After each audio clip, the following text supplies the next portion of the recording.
arrivons, en ce 1er décembre, curieusement, nous arrivons à ce fameux mois, ce 9e mois de l'année juive. Vous savez que l'année juive commence en avril, au lieu de commencer en janvier, donc il y a un décalage de 4 mois, quoi.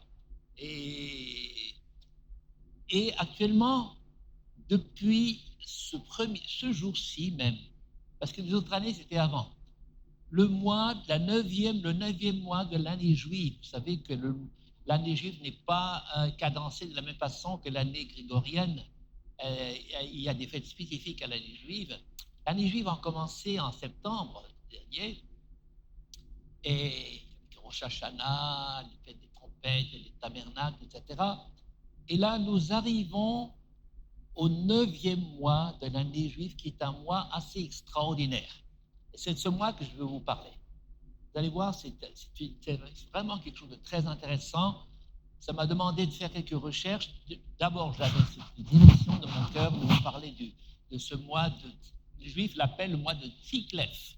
Certains disent Tikleou ou Tikleou, peu importe.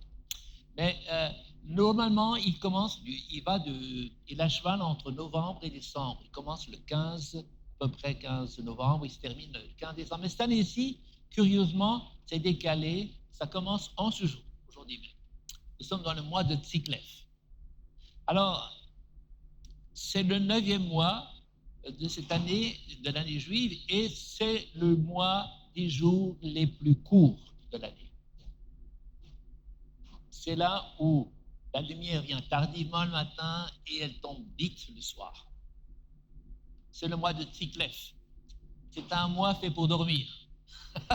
Non, excusez-moi. Je plaisante. Je plaisante. Mais c'est vrai que c'est un jour, quand on se lève, on se dit, purée, mais il fait tellement gris, il n'y a pas de soleil aujourd'hui, on a la chance, il y a du soleil, donc ça nous fait plaisir. Bien, il y a des jours cette semaine, quand tu te levais, tu disais, mince, c'est pas l'heure de dormir. Parce qu'il y avait tellement peu de lumière. Et je crois que, parce que c'est le solstice d'hiver, n'est-ce pas? Et c'est intéressant de comprendre que le mois de Tiklev est un mois où Dieu nous parle de manière prophétique. Oui, de manière prophétique, en nous offrant sa lumière au milieu de toutes sortes de formes de ténèbres que nous pouvons rencontrer autour de nous ou même parfois plus près de nous. C'est un mois où la lumière vient, elle vient tardivement, mais elle vient, et c'est une lumière qui est prophétique, c'est une parole prophétique qui vient. Et voilà, elle vient au milieu des ténèbres pour nous permettre de sortir de toute forme de ténèbres.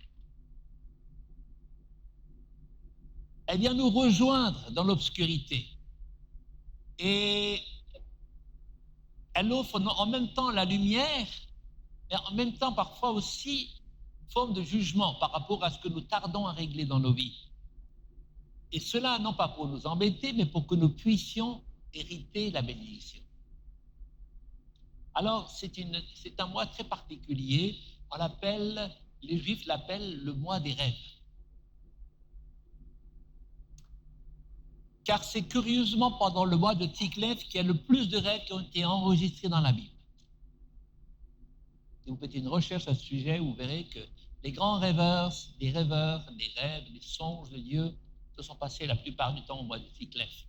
Et c'est surtout le mois de l'espérance, parce que c'est au mois de Tiklev qu'il y a eu cette restitution du temple qui avait été pris par les Grecs et qui avait été pollué et corrompu par les Grecs. Et c'est dans ce mois qu'il y a la fête d'Hanouka, la fête des Lumières. Et la fête où il y a eu un miracle, il n'y avait plus d'huile, et à partir d'une seule fiole d'huile, l'huile s'est maintenue pendant 8 jours sans avoir besoin de renouveler. Et ça, les Juifs étaient perplexes puisqu'ils n'avaient plus d'huile. Ça a été vraiment un événement majeur et ça a été donc, le temple leur a été rendu alors qu'ils n'y croyaient plus, ils se sont battus pendant des années avec les Maccabées, ça leur est restitué. Et dans ce sens-là, le mois de Tiklev est un mois d'espérance. Tout ce qui n'a pas marché avant, tout ce qu'on a pu combattre, se battre comme des lions pour nous faire un chemin, pour avancer dans le Seigneur et par sa grâce, eh bien, ça va avoir lieu pendant cette période de, c'est ici le mois de Tsiklev, c'est le mois de décembre, jusqu'au 24 compris,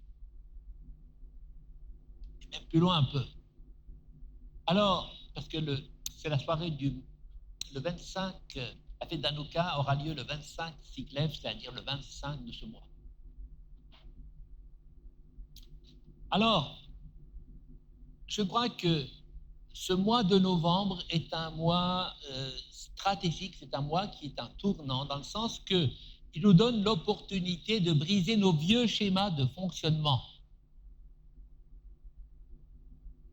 Et non seulement de briser nos schémas de fonctionnement anciens, mais également il y a des vieilles habitudes qui nous sont collées à la peau. Et peut-être, toi, tu te sens bien dans ces vieilles habitudes, mais elles t'empêchent de progresser.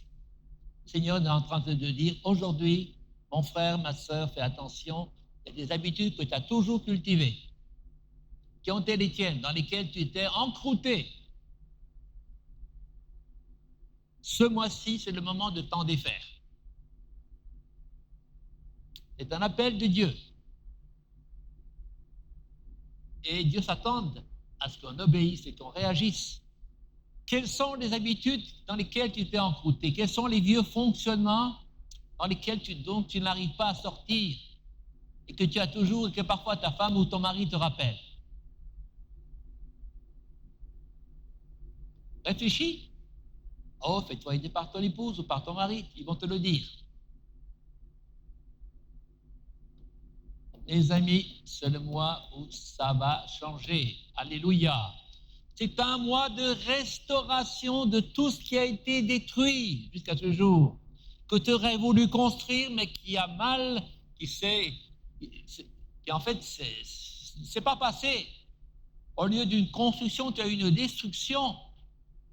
Et je veux dire que, vous savez que c'est au mois de Tsiklev que Néhémie a entendu le rapport que les murailles de Jérusalem étaient détruites. Je vais vous lire le texte. Vous le trouvez dans le livre de Néhémie, chapitre 1, verset 1. Parole de Néhémie, fils de Hakalia, au mois de Kislev, ou Kisléou, la 20e année, comme j'étais à Suse, dans la capitale, Anani, l'un de mes frères, et quelques hommes arrivèrent de Juda, et je les questionnais au sujet des Juifs échappés qui étaient restés de la captivité, au sujet de Jérusalem, et au sujet de Jérusalem, pardon.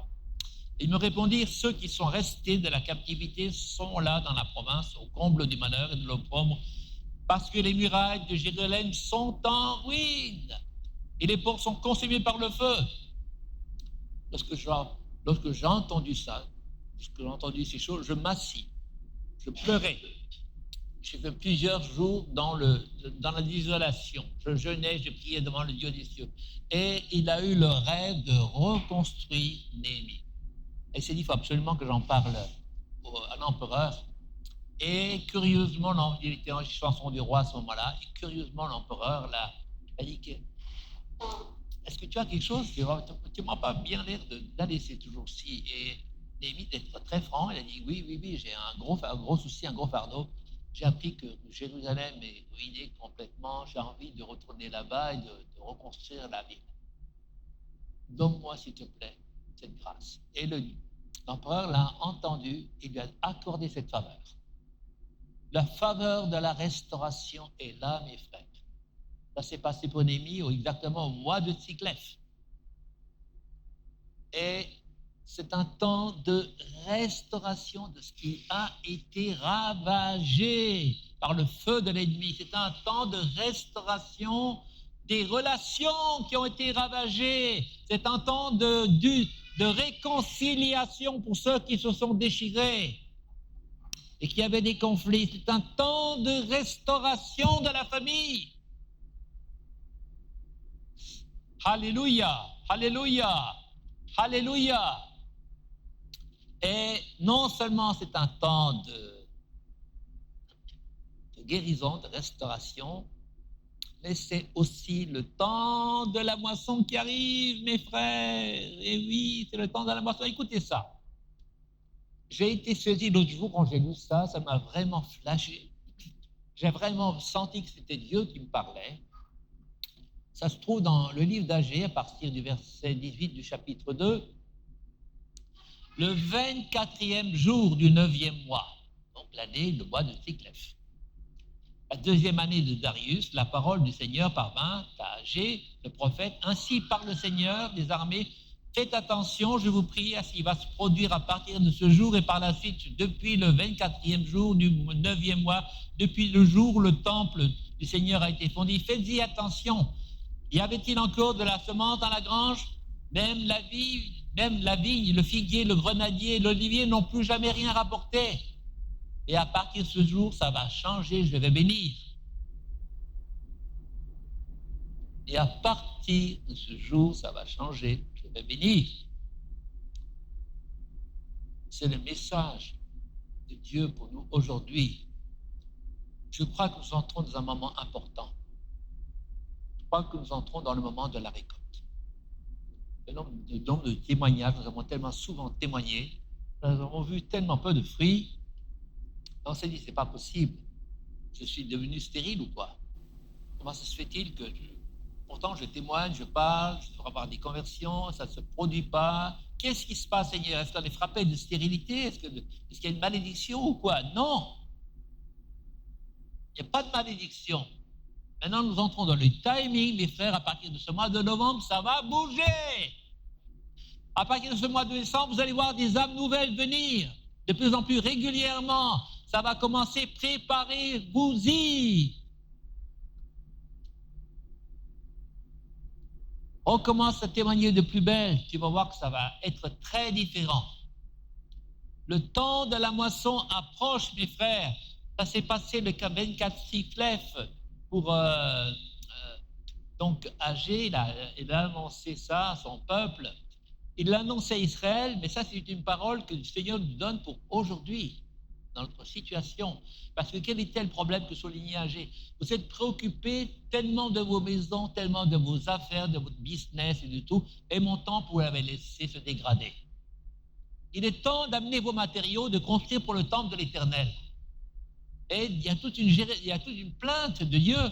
Il dit, écoutez, vous vous étonnez que tout ce que vous avez fait, ça n'a pas marché. Vous avez semé, vous n'avez pas pu récolter, votre huile s'est desséchée, il n'y a pas plus de raisins, etc. Les pluies se sont asséchées. Mais vous dites pourquoi? Mais vous négligez ma maison. C'était votre dernière préoccupation. Vous occupiez de vos affaires et de votre maison, avant tout. Voilà pourquoi il n'y a rien qui marchait. Le plan de la récolte. Mais maintenant, ça change. Maintenant, il y a un investissement de plus en plus réel pour la maison de Dieu. Nous sommes la maison de Dieu. Ce n'est pas les bâtiments qui sont la maison. Nous sommes, toi et moi, nous sommes les pierres vivantes de la maison de Dieu. Et ça va changer. Je sens déjà depuis quelque temps, je vois un mouvement qui se lève, un mouvement de joie, un mouvement de prière, un mouvement de désir ardent de voir la gloire de Dieu se manifester de manière de plus en plus ouvertement. Ça va venir, mes amis. Ça va venir. Ça vient. Nous ne sommes pas loin de cela, mes frères et sœurs. Nous ne sommes pas loin du tout. L'année, vous savez bien que l'année juive est à cheval avec l'année par rapport à l'année grégorienne. Eh bien, cette année 5785, je crois que c'est ça l'année juive, eh bien, elle a commencé en septembre dernier et s'arrêtera en septembre prochain. C'est l'année du Saint-Esprit. C'est l'année du Saint-Esprit, c'est l'année de la moisson. C'est l'année de la moisson. Alléluia.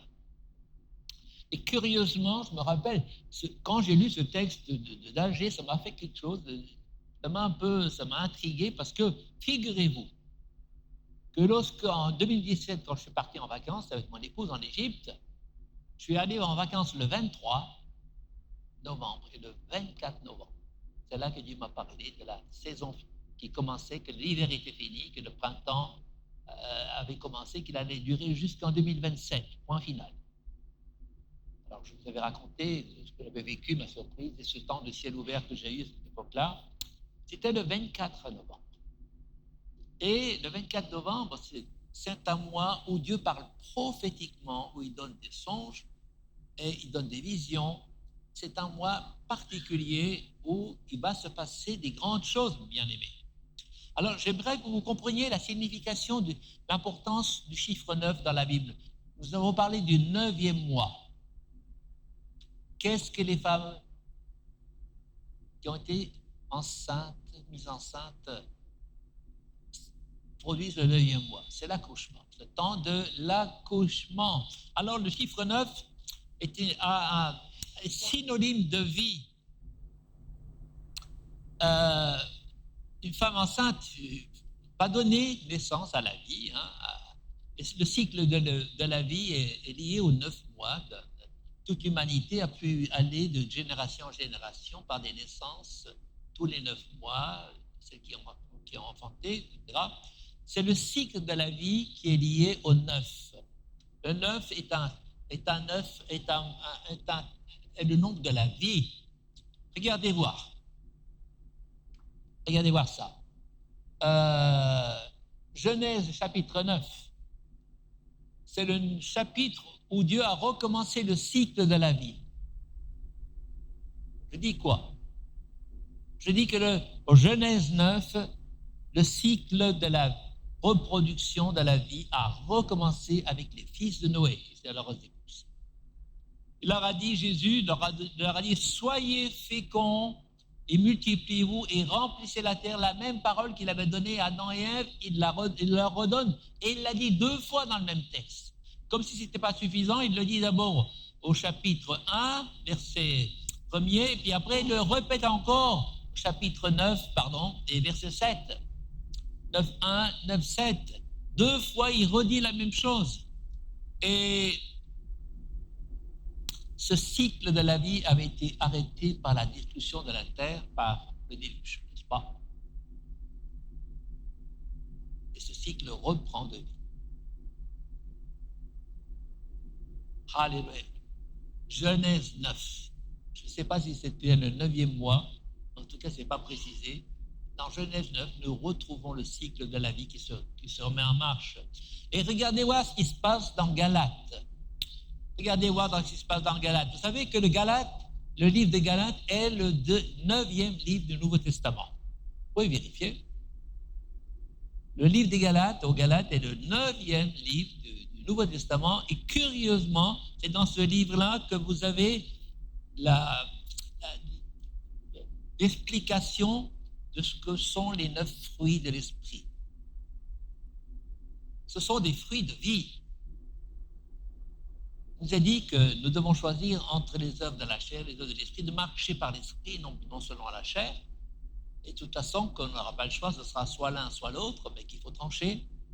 Et figurez-vous que les fruits de l'esprit sont au nombre de 9.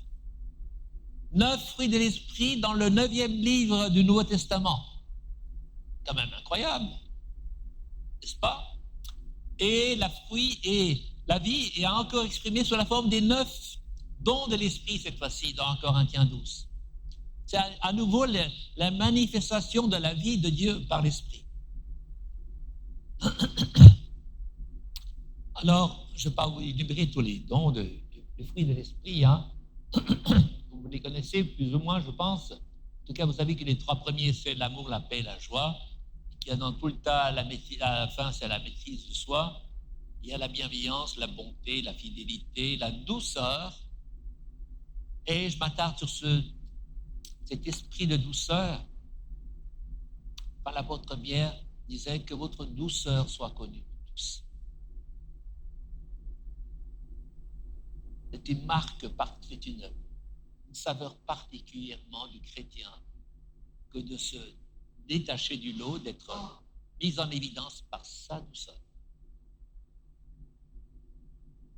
Le monde a besoin d'autre chose que l'agressivité, la violence, la critique. Il a besoin vraiment de la douceur et de la douceur de Dieu. Nous sommes des vases destinés à émettre ce parfum de la douceur. Tout d'abord autour de nous, avec nos proches, mais aussi à notre lieu de travail. Que votre douceur soit connue de tous. Elle va communiquer la vie de Dieu. Moi, je sais que j'ai longtemps prié pour recevoir la douceur parce que ce n'était pas ma particularité. Moi, je suis un gars plutôt passionné, tu vois, qui, vibre, etc., et puis qui exprime très fort ses désaccords, etc. La douceur, ce n'était pas spécialement mon style. Hein, je suis plutôt un guerrier. Dans l'âme, je suis plutôt un guerrier. Et un guerrier, la douceur, c'est quoi cette histoire, la douceur?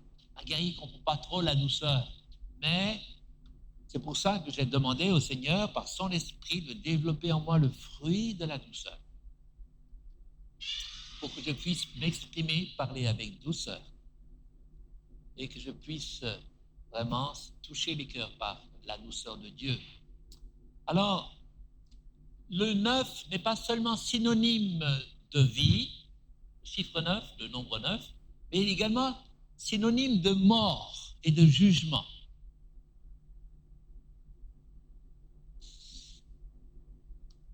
Regardez, à quelle heure Jésus est-il mort sur la croix? À quelle heure? À 9 heures. Il est mort sur la croix à la 9e heure.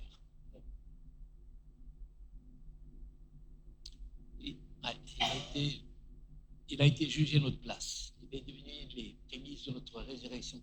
J'étais très touché tout à l'heure quand Alain a parlé de ce sacrifice de Jésus à la croix. Vous savez que moi, chaque jour, quand je réfléchis à ça, je suis stupéfait. Je suis bouleversé parce que je me dis, mais attends, tu as accepté de vivre, de vivre une telle mort.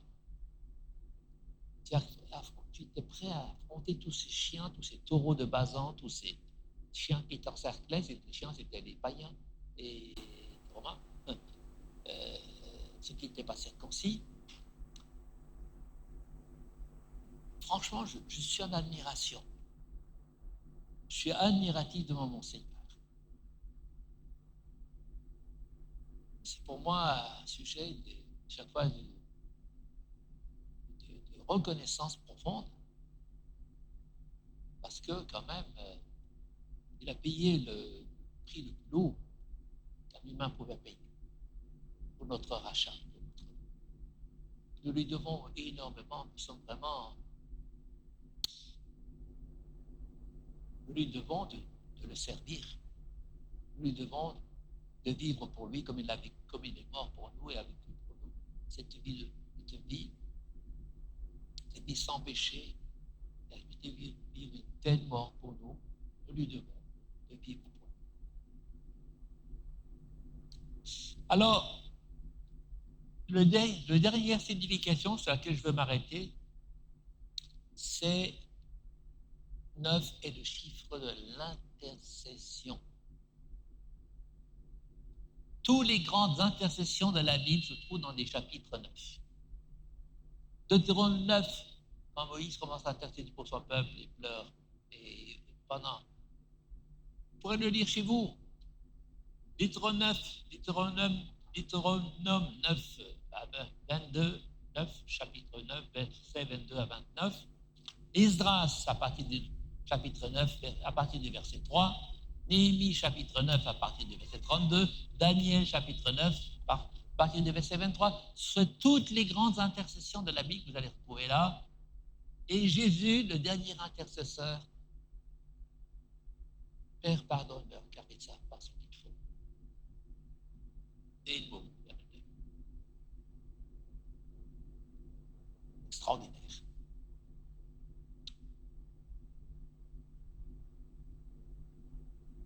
Cette intercession, si Dieu nous manifeste sa faveur, écoutez-moi bien, c'est à cause des intercesseurs et de l'intercession. La dernière en date, celle de Christ. Chaque fois qu'Israël a dû, la faveur de Dieu était aux intercesseurs. Si Israël est resté en vie, c'est parce que Moïse a prié, a supplié, a jeûné devant Dieu pour eux. La faveur est venue suite à l'intercession, mes amis, de vrais intercesseurs. La faveur ne vient pas comme ça par hasard. Elle est le fruit, elle est l'accouchement de l'intercession. À cause de l'intercession, la faveur arrive sur notre vie, sur notre famille. Et à partir de ce moment-là, qu'est-ce qui se passe? Elle y a un rapport avec notre obéissance, mais surtout avec le fait de tourner comme les planètes autour du Soleil.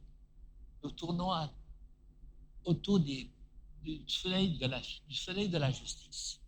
Jésus est appelé le soleil de la justice, de les ailes duquel est la vérité. Et vous savez qu'il y a 9 planètes qui tournent autour du soleil? Jusqu'en 2003, il y en avait 8. À partir de 2003, il y a eu 9. Regardez, je vous les résumer. Hein. Il y a donc Mercure, Vénus, il y a eu donc Mars, la Terre, Jupiter, Saturne, Uranus, Neptune. Et en 2003, les astronomes ont découvert la 9e qu'ils ne connaissaient pas auparavant, qu'ils ont appelée Sedna. Curieusement, 7 planètes autour du Soleil, de manière régulière. C'est un cycle de vie autour du Soleil qui éclaire toutes les planètes, de façon différente. C'est cette façon-là, le Seigneur a prévu que notre adoration tourne autour de lui, que notre attention tourne autour de lui, que notre consécration tourne autour de lui. Et nous voulons être comme ces 9 planètes qui tournent autour du Soleil et qui bénéficient de toutes les faveurs du Soleil, tous les privilèges du Soleil. Nous sommes appelés à graviter autour du Soleil de justice, mes frères et sœurs. C'est vraiment le mois où le Saint-Esprit veut agir en votre faveur. Notez bien ça et dis-le à ton voisin, c'est le mois où le Saint-Esprit, où Dieu veut agir en ta faveur.